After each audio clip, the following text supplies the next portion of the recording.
Good afternoon, I'm Shawn Yao and this is One News Now. Gyms, spas, and internet cafes in Metro Manila will be shut down for 2 weeks, according to Palace spokesman Harry Roque. For the details, Maricel Halili joins us live from Mandaluyong. Hi, Mase. What were the key points from today's Palace briefing? Any pressing clarifications based on, last night's presidential address to today?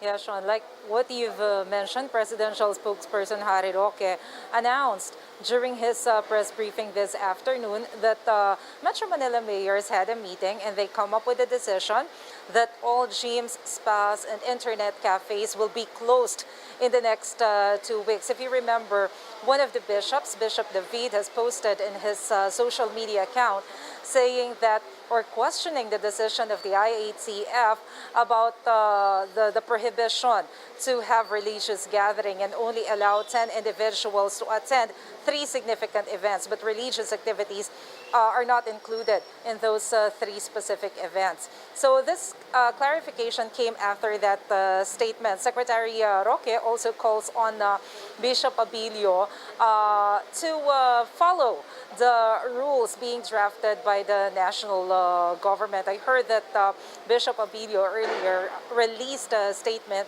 saying that churches will open up to 10% venue capacity this coming Holy Week.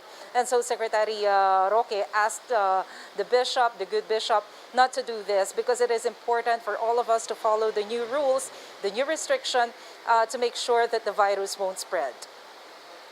All right, thank you for answering that. Now, was there any reaction from the palace? This is, of course, about calls wanting to abolish the IATF and have doctors and business leaders take the helm of the pandemic response instead.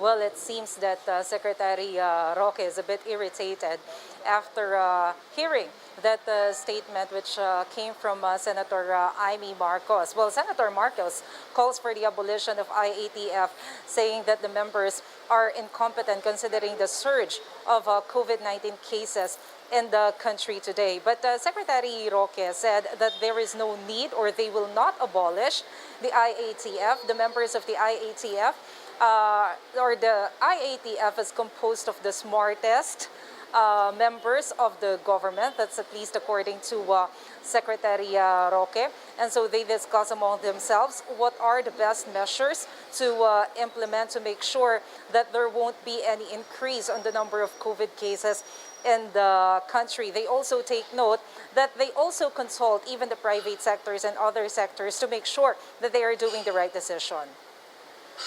All right, so if Malacanang insists that their pandemic response has been successful, let's move on now to the topic of vaccines. Did the palace spokesman clarify President Duterte's remarks last night on the indemnification clause that is being included in all our dealings with vaccine manufacturers? Suddenly, the president seems to be against it when he, in fact, signed this into law. Will his remarks make any difference? I have to ask you this because sometimes his remarks do not make a difference. Actually, Sean, the statement of President Duterte last night is a bit confusing. We were also surprised when we heard about his position about the indemnity law, considering he was the one who actually signed the indemnification law to make sure that the national government can give protection to the vaccine manufacturers. Well, as usual, presidential spokesperson Harry Roque clarified the president's statement last night. He said that the president was referring to the gross negligence. Should there be any gross negligence on the part of the vaccine manufacturers?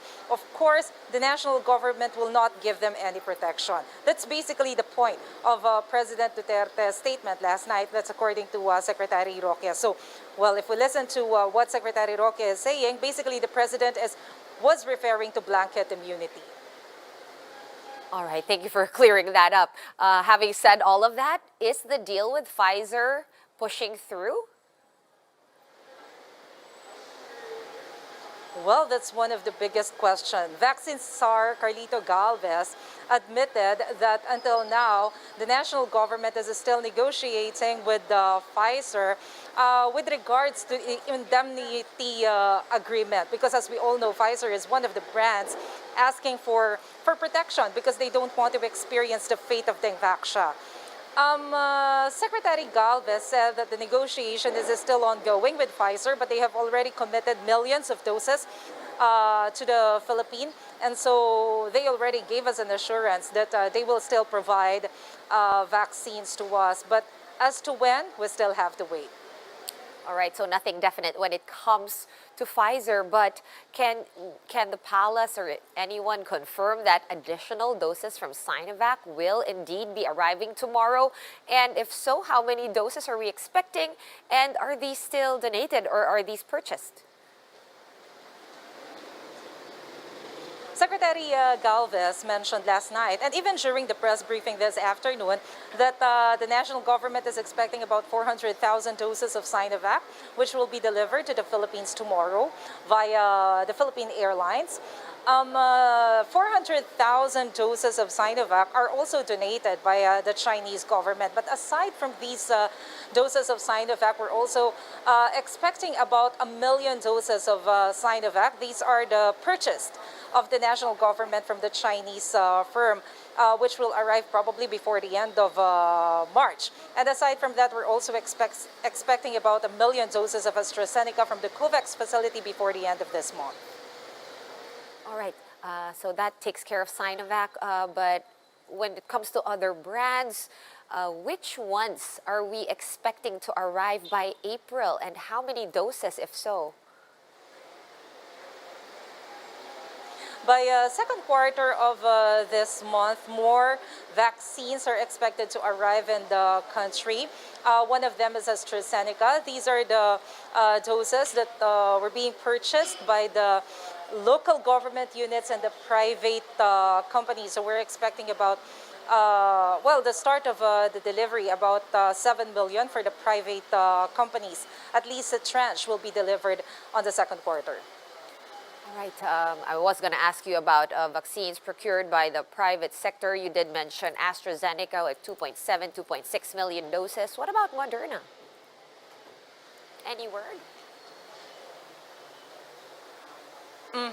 Well, when it comes to the deal with the private companies on Moderna vaccine, we still have to get additional details from Vaccine Czar Carlito Galvez. But he clarified an important point. He said, because we asked earlier if the private companies are required to donate at least 50% of the vaccines that they have procured from the vaccine manufacturer. Vaccine Czar Carlito Galvez clarified that it was AstraZeneca, or it was the vaccine manufacturer, particularly AstraZeneca, who actually required or asked the private sectors to donate 50% of their purchase to the national government. It was not the national government who included that particular provision to the tripartite agreement.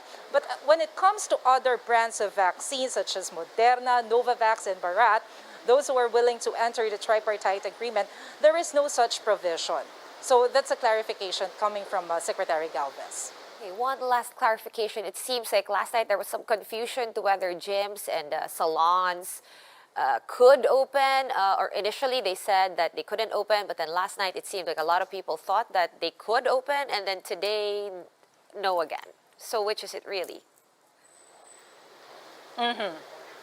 So the final answer, Sean, is that gyms, spas, and internet cafe are not allowed to operate for the next 2 weeks in Metro Manila. That is the decision made by the Metro Manila mayors. So it will be implemented in the next 2 weeks or up until April 4. Okay, so just Metro Manila, not NCR Plus. So in Laguna, in Cavite, in Bulacan, and in Rizal, can they be open or not?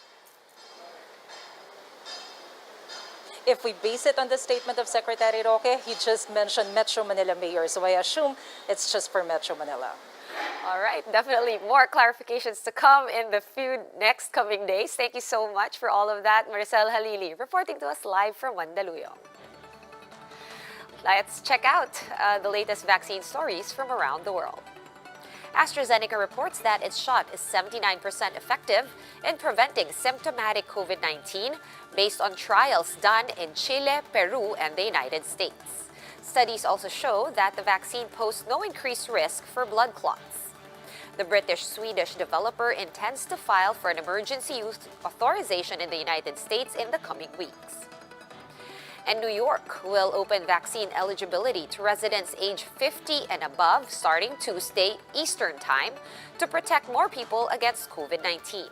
At present, the state limits vaccine eligibility to those who are at least 60 years old, have pre-existing health conditions, and are essential workers.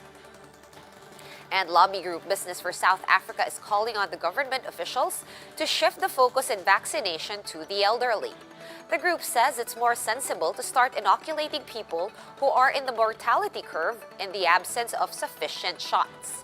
The use of AstraZeneca jabs in the country was canceled following reports that it is less effective against the South African variant.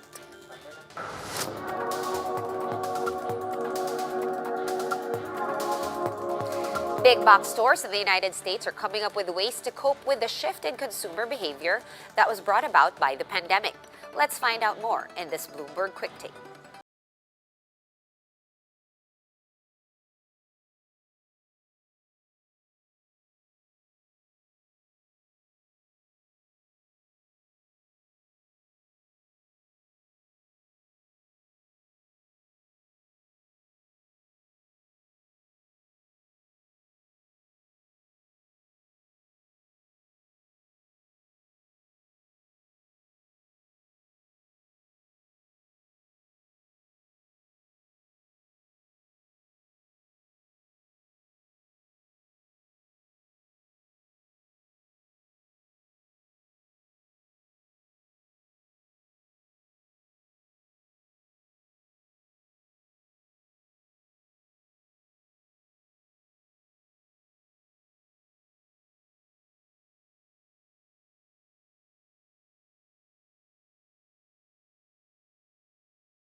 For updates, visit News 5, the Philippine Star, and Business World online.